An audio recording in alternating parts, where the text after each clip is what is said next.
Welcome back to the Brotherhood Round 2. Today we have Geargia versus zing. So this was an interesting one that I shot up. We have Wade Riley playing the zings on the right hand side. And we have a Ben with the Geargias. So this is it's going to be an interesting round. I think the Geargia player is going first with the two sets. So we're probably going to be an armor. He's actually upside down, but he just drew the very, very nice zing path there. But he's just setting, can't really see his hand. It doesn't look like his hand is very live currently. It's never nice drawing the zing path with the first turn, because you don't really want it straight away. But it doesn't look like he has, the Geargia player doesn't look like he has the cards he needs, but there is the... Oh, knocked over the deck. So there's the armor, as we thought. Armor's going to search out something, so you can search out an accelerator or a arsenal. So he searches out the accelerator, which is the most normal play, because he'll probably special summon into the Geargia X, because he doesn't think he has anything to stop him currently. So he overlays into most likely a Geargia X. Apologies. So there's a Geargia X. So the Geargia X is going to activate its effect to detach one XYZ material to search. So yeah, I think this is going to be a very interesting match. As long as the zings don't get brick hands, it's going to be very interesting. But the Geargia player is playing a lot of traps, at 19 in total. And it's just two Call the Haunters, Dimensional Prison, Breakthrough, Wiretap, and then the interesting part comes in, because this is the very interesting artifact. And if you heard there, Wade said this is really going to hurt.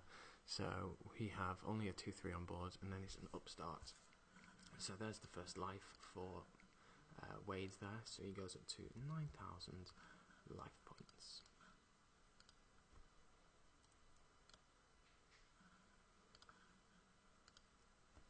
There we are.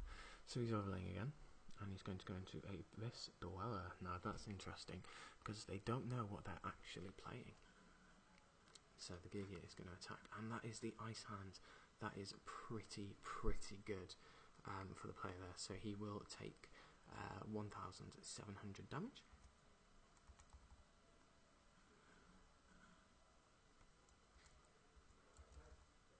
So he just dark holes there, which is quite nice. Yeah, there's not much that he can really do at this moment in time. He's just got to sit back and accept it.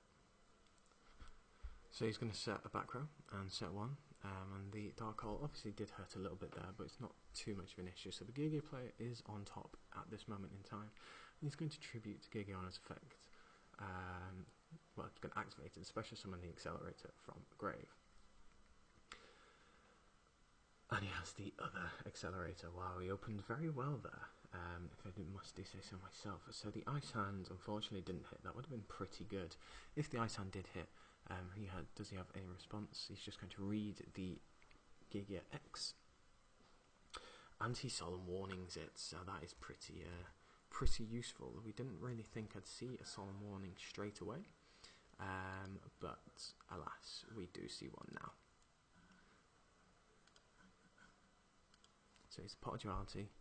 The skill drain is big there. The skill is tempting. Yeah, the skill drain is big, because zings can really flourish under skill drain because of Bixie, and Bixie's one of the best ones in my opinion. I run the deck as well.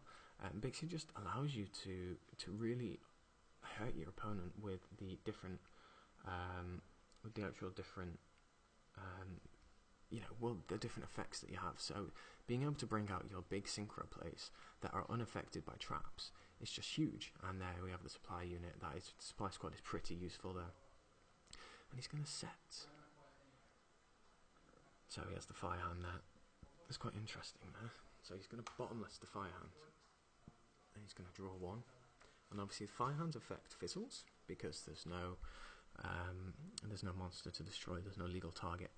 So he still has a face down, but then he summons the 1/9. This one, basically, when he synchro summons, when it's used for synchro summon, the monster gains 500 attack and defense, which does add up very, very nicely. It's also when he is destroyed by battle or card effect, you can special summon one of the zing from your deck. So the summon is fine. He's going to attack. And he's going to take it. So he takes the 1-9 there, so it leaves him on 6-1.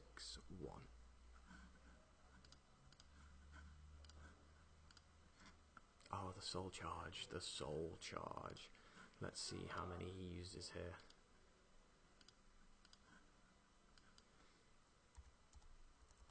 So that's 1,000, 2,000, 3,000. So he gives up 3,000 of his life there, leaving him on 3-1, which is pretty big.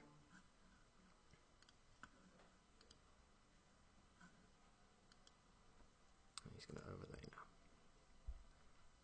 As I said, if you are just watching this and you didn't watch the first one, I am doing the commentating and the life points all together, so please do forgive me if I do stop occasionally.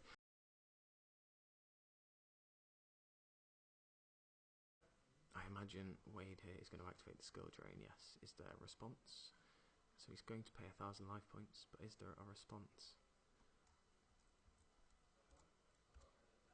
It doesn't seem like it.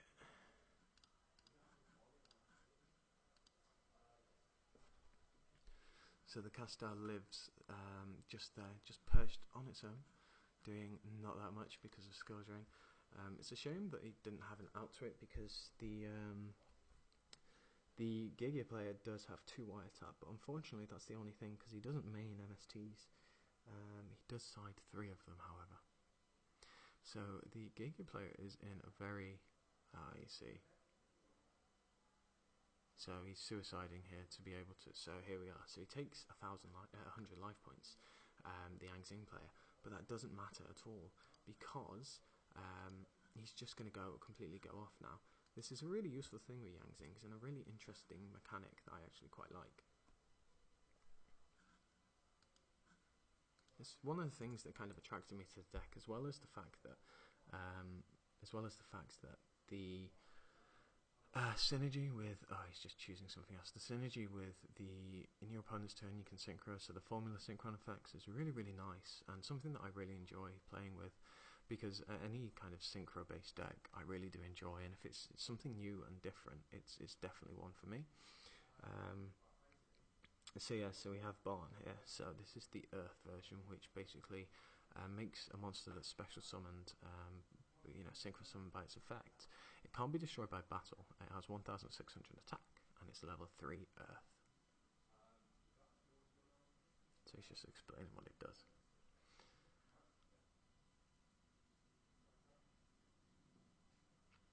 So far this is a pretty interesting round, if you ask me.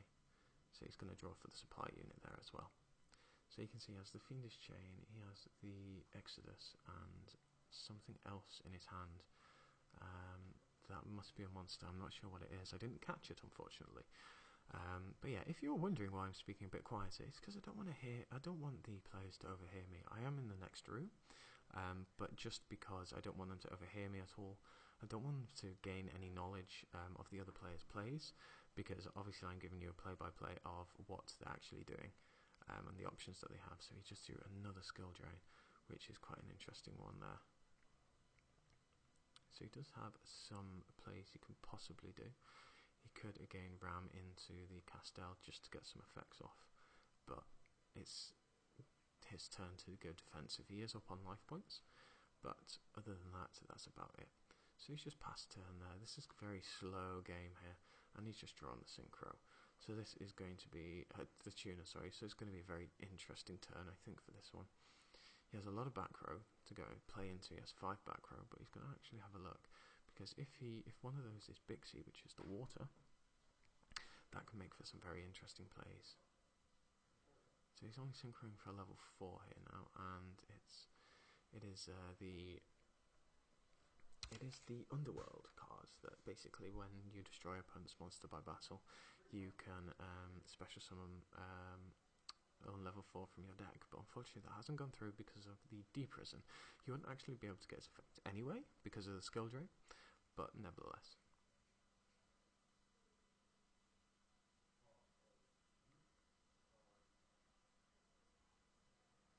So the players are just talking. You can't hear the players, but I can.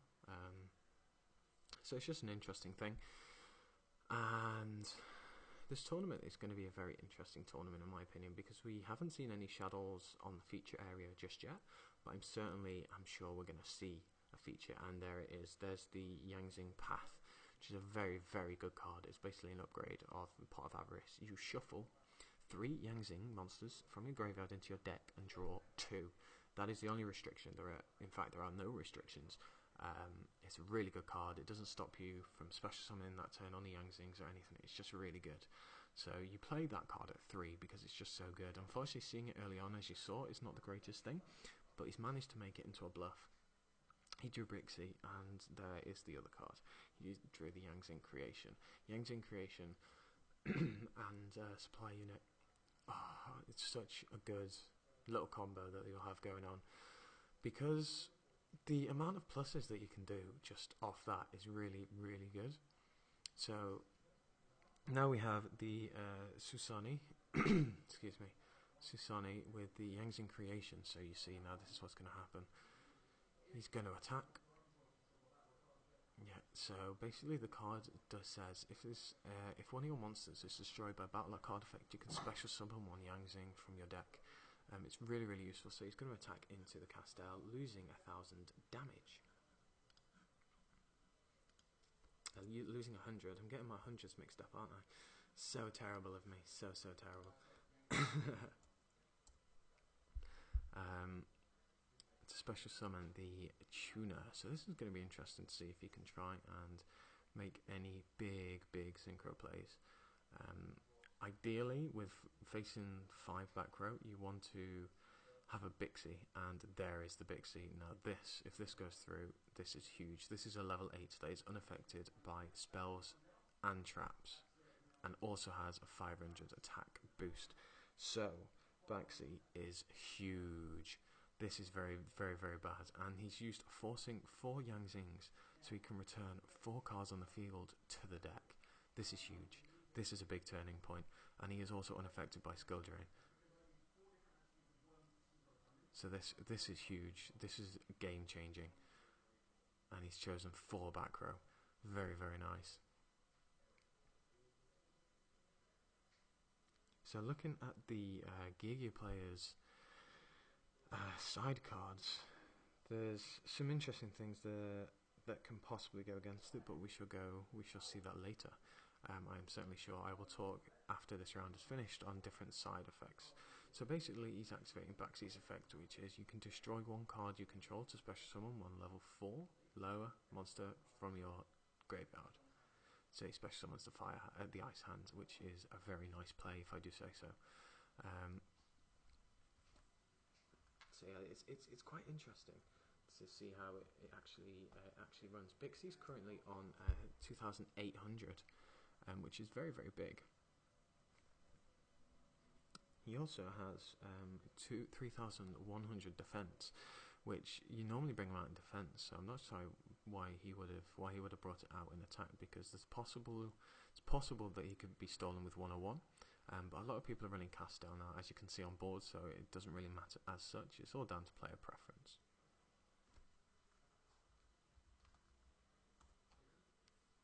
So the Ice Hand is going to try and attack, and he's Fiendish Chained that Ice Hand.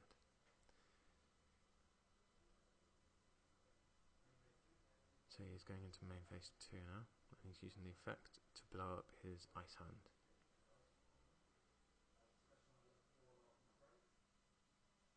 And he's special summoned Bixie. And the Geargia player just asked that he might respond to the actual effect. But I'm not entirely sure what he can do, because Baxi is unaffected by traps.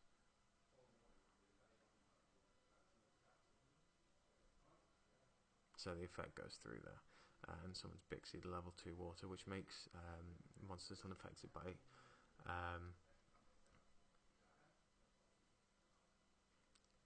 Yeah, so he's going to try and special summon another monster here. So they're just having a debate over how Solemn Warning would work in this situation when they're unaffected by traps. Solemn Warning will work on the initial summon of the monster, but anything after that he is unaffected, unfortunately. The unaffected text is just so nice. Unaffected text, I think, is one of the best kind of texts in the game, because it just makes everything just so kind of difficult to get around. And he's now going into a level 6. And level 6 is Geargia Guardian. Geargia Guardian now cannot be destroyed by battle. Well, I was going to say it can't be destroyed by battle and is unaffected by traps, but with that Solemn Warning there is not much he can really do. So the Geargia player is down to 1,100 life points, which is not a lot at all. And I feel that he is in trouble of getting run over. And yes, so the Turin there has to be banished once he activates his effect. So the Zing player is actually pulling this back quite nicely. It looked like the Geargia player was going to actually control the duel with 5 back row is very huge, and possibly 5 live back row. The different back rows that could have been is a Fiendish, a Trap Tricks, a Whole Nightmare, Artifact, Sanctum, but unfortunately it just didn't go through, and he has a Sanctum and a Fiendish Chain in hand. He still has some plays, and depending on what the other face downs are, he still has plays. So it's not over just yet. Unfortunately, if there's another up, so he's just scooped up there. So that is round 1. Game 1 to the Yang Zing player. So as I just fix up the life points here, you will see a bit of discussion on the different cards that they could possibly side in. There are many side deck cards that can actually go against Yang Zings, and it's one that I feel that people need to obviously pay attention to, because, you know, Yang Zings are still a thing, and I think they're only just going to get better. So the Geargia player has DD Crow, which could be a very useful card. The Maxi and the sides are obviously very useful.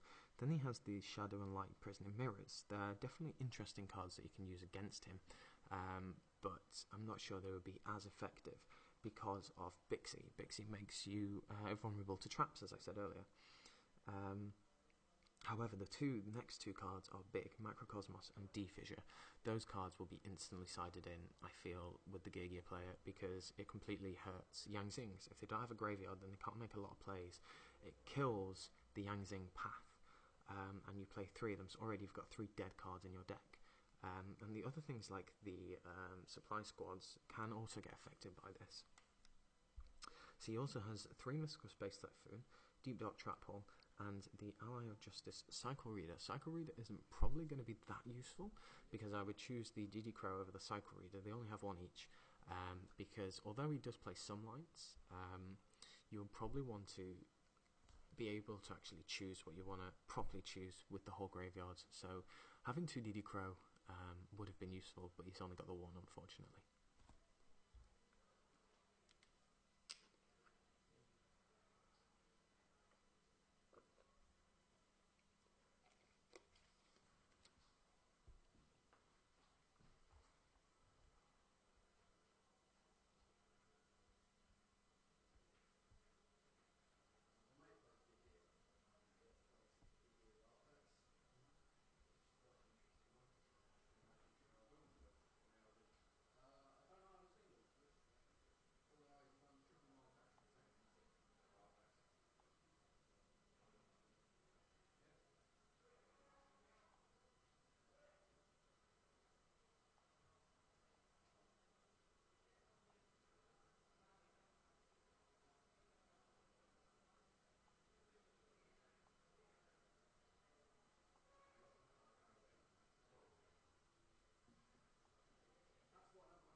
So, we are getting ready for round 2. Just looking at the comments on the first video, people are saying I'm quite quiet. Unfortunately, I do have to be a bit quiet because they are in the next room. But I am trying to speak a little bit louder for you guys. I'm just playing with the levels to see how much I can actually do. So the Geargia player is going to go first with the 4 back row set and passing his turn. So the zing player, kind of everything changed when he summoned Baxi and returned 4. That was just huge, like seriously huge. So it's the summon of the 1/9 fire, and he's going to try and poke him for 1/9. I don't think that's probably going to go through. Yep, the deprison, because you want to try and keep them out of the way. They're all floaters, and they're great floaters, but they're all a pain in the arse to deal with. So he summons the Exodus. The Exodus isn't going to help here at all. So he's got Bane there. Bane's going to try to attack for 1/9. He's going to have to think about that. There are some interesting things that he could use against, but he's actually just going to take it. So that's 1/6 there to him, so he's on 6/6. 6/7, sorry.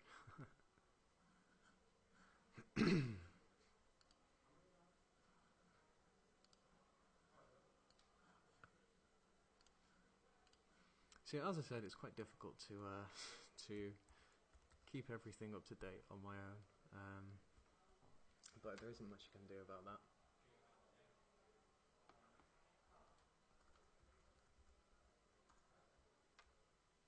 So Geargia Arsenal's attacked into him. He's only taken 100 life points there. So he's now on 6/6, which was my original thought.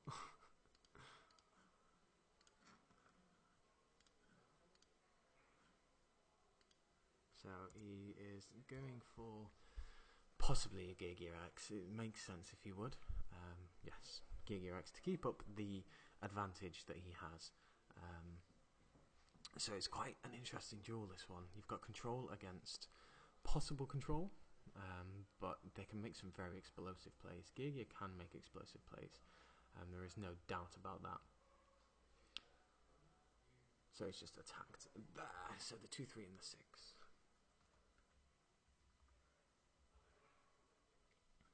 So the zing player there loses 700 life points, so it brings him down to 7/3.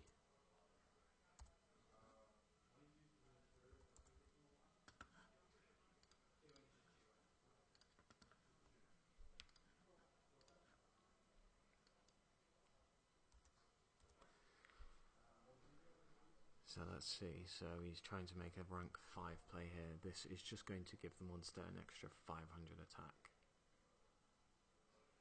And he's gone for Caster, so Caster is an interesting one. Caster's now on 3/8.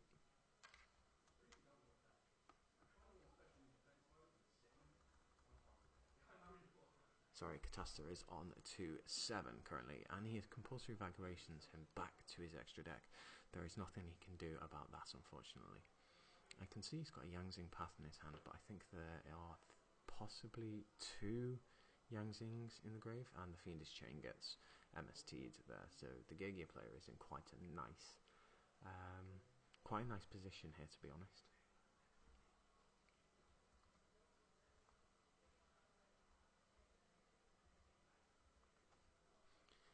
So he's going to activate the effect there to target the Arsenal. Arsenal is going to be summoned.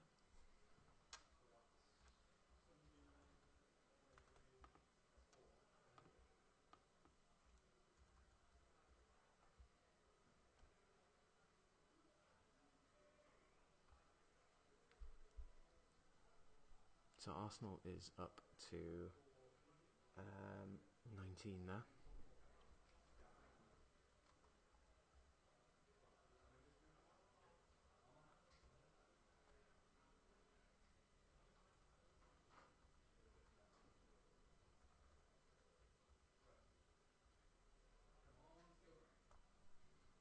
So he did take some damage there. He took in total, and there's the Mataion. The Mataion is a pretty big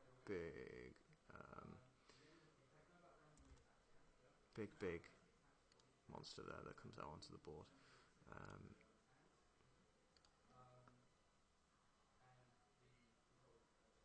So he's just talking about the effects there.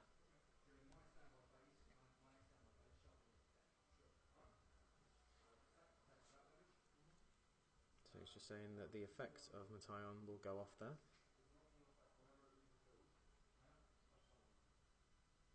So he's just reading the Geargia, because they're just talking about the effect of how it will work.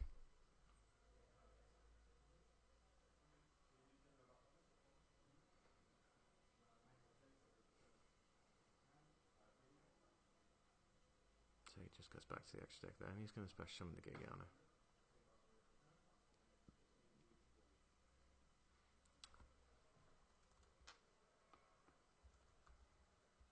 And because, let's not forget, because 2 cards did go back, he does inflict 300 damage to his opponent. That's pretty useful.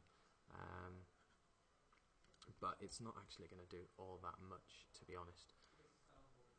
So it just puts him on 6,000 in total.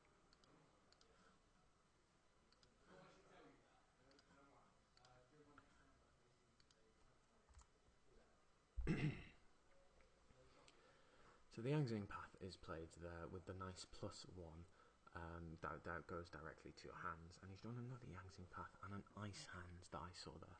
The ice hand is quite nice. I think the ice hand's probably going to be the one that he's going to actually...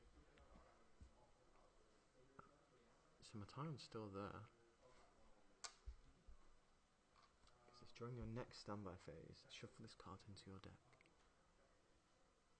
So he's tributed to get the Arsenal. Arsenal is most likely going to tribute itself, but no, he has the Accelerator. And another Accelerator. Wow, okay, so this is going to make for some funky plays. He's probably going to use the 2 accelerators. No, he doesn't. I thought he might use the 2 accelerators and might benefit from Arsenal's effect. So another Geargia. Geargia X to add that back to... And I see. So that is fair enough. He could have done that with any other play, really. But he's going to leave it there. Matayon was normal summoned, so he can't use anything, you know, 101, for example, to steal at Rentham. But he doesn't really need to push all that much. He can use the Castel, which he is looking at, but it doesn't really matter. So Castel's going to activate its effect to send him back. So he attacks for 2,000, and attacks, and that is that game over.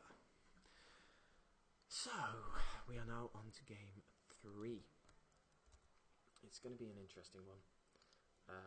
Zings do have the choice of going first or second, and I think in this situation, I would like to go first if I was the Zing player, because you want to be able to get as much resources on board straight away, and you want to be able to set up, and if the Geargia player can, like the second game, just get straight into the role of it, of kind of controlling the duel, it's not that great, and it's never fun.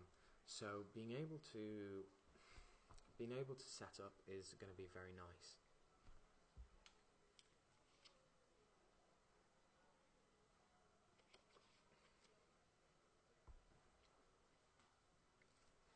So we are at the round 2 of the Brotherhood event. This is the game 3, the feature match with Zings versus Geargia. Ben Riley is playing Geargia, and Wade Riley is also playing the Zings. So we are currently 28 minutes into the round. We have another 2 minutes before time, technically. And if you're unsure, the end of match procedures for this event are 5 rounds after the current turn. And then if there is no clear winner, it will unfortunately result in a draw. So the Geargia player is just shuffling up.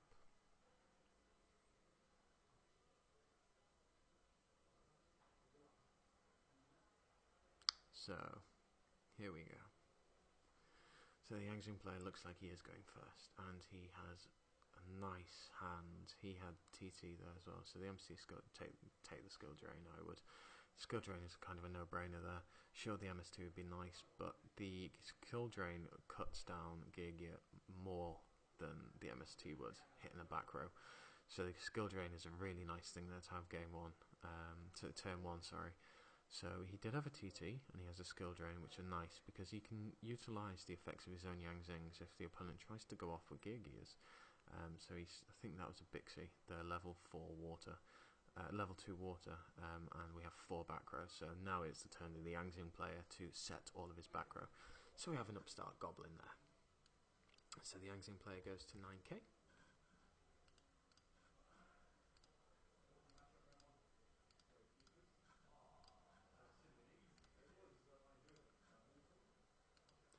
the card D, which I'm sure he will let go through. Or he's thinking about something. He's thinking about the TT. Wow, that's interesting. But I've just noticed in the Geargia player he does have the solemn warning, which is huge. So the Bixie will be destroyed. Bixie will get the effect, and creation will also get the effect. So we go whichever chain link he so wishes. So we're going to see 2 monsters special summoned here, which is pretty big. But as you saw, he has 4 back row, and one of them is a solemn warning. And that could prove to be very costly for the zing player, because you normally never expect that warning. You always forget about it.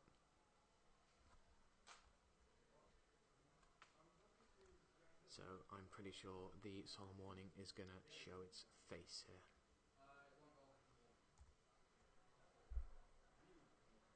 They're just talking about the effect, and yes, it would, because the monster is destroyed, he would get the effect.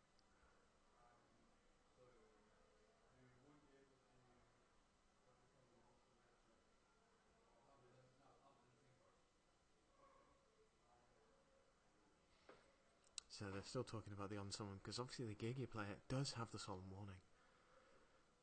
And he's let the summon go through. Now that is pretty interesting.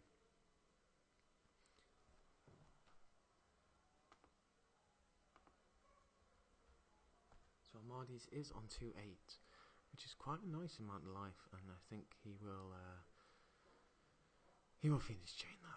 So that is fine. So I believe that is one of the hands that he has set. I can't remember which, because I am unsure if it is actually, but I think it might be an ice hand. But there is the Arsenal. So the Arsenal is on board now, so he can start making some plays against a 2 Yangzing back row.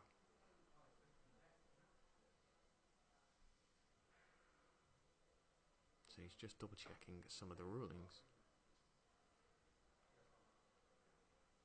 So he's letting it go through. See, now the Geargia player is thinking, like, if he can respond to that, what is he possibly going to do? So he's going to tribute it to summon, possibly the armor. The armor seems to be the interesting play, but he's not. He's gone for the accelerator. Now that isn't exactly a bad play, because, well, thinking about it, the armor would not be a good idea considering Almades is actually on the field. So he's going to attack for the 1/6 to destroy the accelerator, and he's just passing. Now maybe he's fearing the back row. He's not, because it's the Fiendish Chain. My apologies.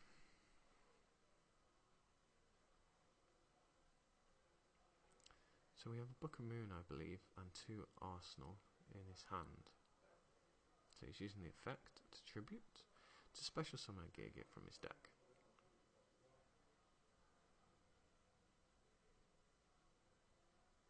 Geargiano could be an interesting choice, and he has chosen it.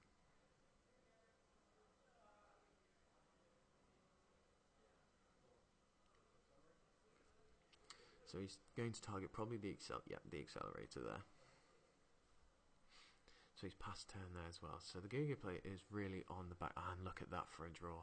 The Yangzing path. That is a great draw. That might actually turn the game around, because the Yangzing player is in control technically, but Geargia can pull many tricks out of their hat at any one point. He drew the Mation, and I didn't see what that other one was, but now we see it. It is another Bane. So Bane's going to attack there. Bane's going to attack, and he's going to add the accelerator to his hand.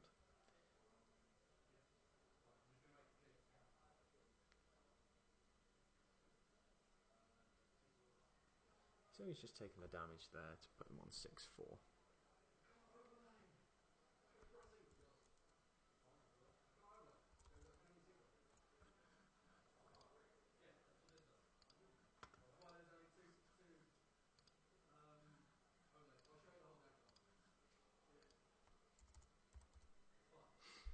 So as You may be wondering why he's just leaving the Banes there. You can't actually XZ summon because of Yangzing Creation's effect. You need to synchro summon, unfortunately, which is normally not an issue. But there's the skill drain. The skill drain has been activated, so the Yangzing player goes back down to the 8,000 life points that he started the duel with. Skill drain is just such a wrecking card. The card really does wreck face in this game. And there are so many effect-driven decks now with monster effects that it's quite difficult to get around it. So there was no wiretap, unfortunately. If there are any MSTs sided in, that might be useful. But this could be interesting because he can make a lot of things. He can make a 9. He can make a 7. He could make so many things. So the 5, he should use Armades here. So 5, 6, 7, 8, 9. He can make a 9. But he's only making that. That's an interesting play. I wonder why. I'm sure we're about to find out. So it can't be destroyed by battle, and there is a loop here that you can destroy a monster, but because he can't die, you can keep using his effect to special summon monsters. So he is going to try and attack into the armor, and he's going to get Buckamooned, which does lose the effect of Bane. So now he is just a normal vanilla.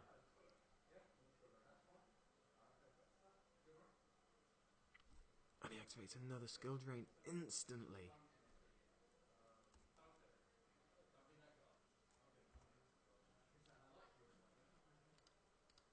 That is pretty mean to activate the skill drain straight away.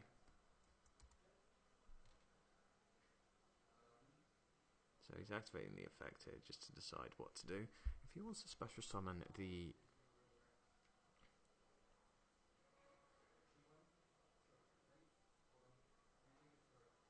So he's just having a think. He wants to see what options he has in the grave. And also options in his extra deck. And as you can see, his extra deck is just full of those synchro cards. They are just getting so powerful with the Yangzing cards coming out. Already out. And in the next set also we get the Dark Tuner. So you can even make Beazle, or BLs, however you would like to pronounce it. But they're just discussing about different options. This 37 minutes into the round, so time will be called soon.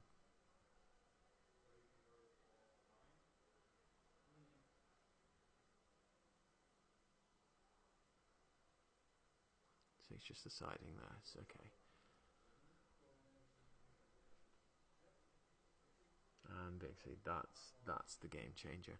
If you can successfully summon a monster with Bixie, it's probably going to be game over. So he has level 3, 6, and 9. So he can make... And there is time on the round called.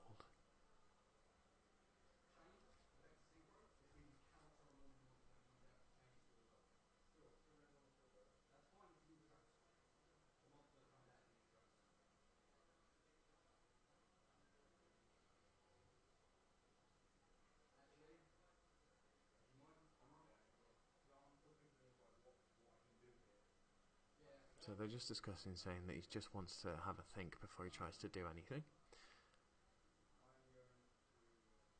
I'm not entirely sure they can actually activate the effects of the Yangzings to synchro summon because of skill drain.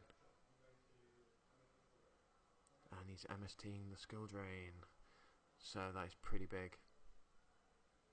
So that's a level 2, 5, 6. He's gone for Geargia Guardian. Geargia Guardian is now unaffected by traps, can't be destroyed by battle.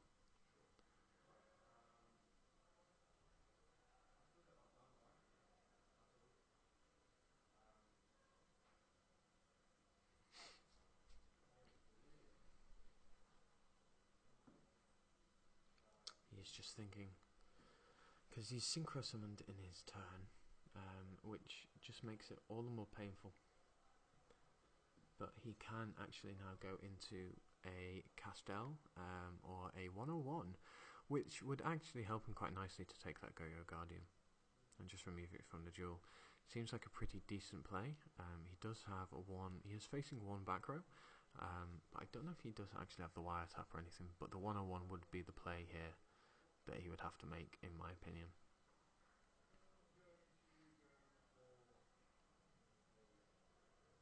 He's going for the Castel there.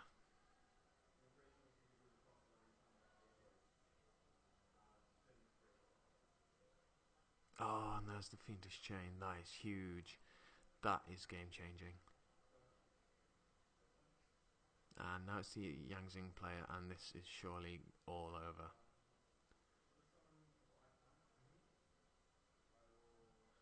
Possible Toronto tribute. Oh, the solemn warning of the Ice Hand. He's still going to get the effect of Ice Hand. That is a major misplay.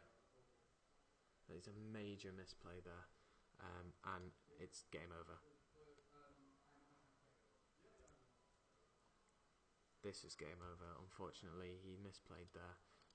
And there is not much you can really do about that.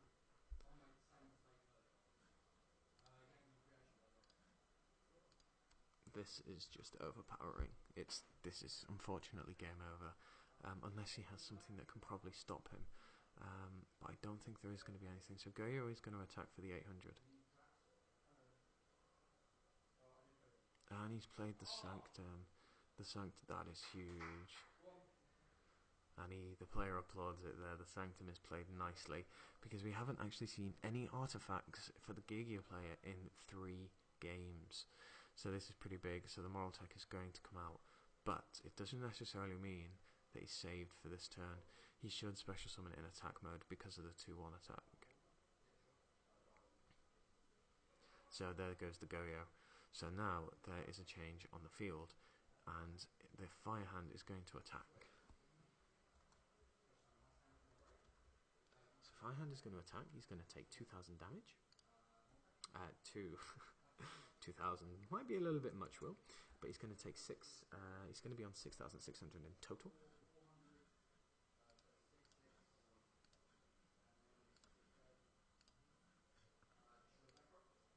And the Ice Hand is going to destroy that back row, which is the Deep Dark Trap Hole, which unfortunately you can do nothing about. Fire Hand is going to attack. Fire Hand, he will take another 400. And this is, I won't even do life points. He's offering his hand there. And that is game. So the Yang Zing player that takes game 3 to be the total of the round. So that was a very interesting game. And the game 1 was just owned by Baxi. Baxi just completely came out, returned 4 cards to the deck and just absolutely raped. And that's not much you can really do against something like that. Once the Yang Zings really get going with Bixie, especially Bixie, I think he's the best one with the unaffected by traps. He's just so good. So that is round 2. I hope you did enjoy it, and we'll be back shortly for round 3.